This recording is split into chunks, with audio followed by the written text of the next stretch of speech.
এদিকে যাবা এই আলু দেখছে ওই মাঠে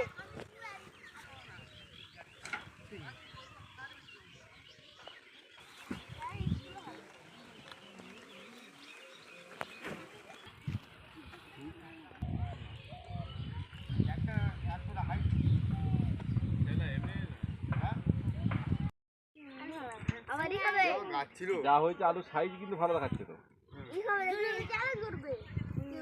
বলছে আপনার বউ আছে একটা দুপাশে একটা মেয়ে থাকে কলা গাছটা কেটে দিব পানি দেবে আবার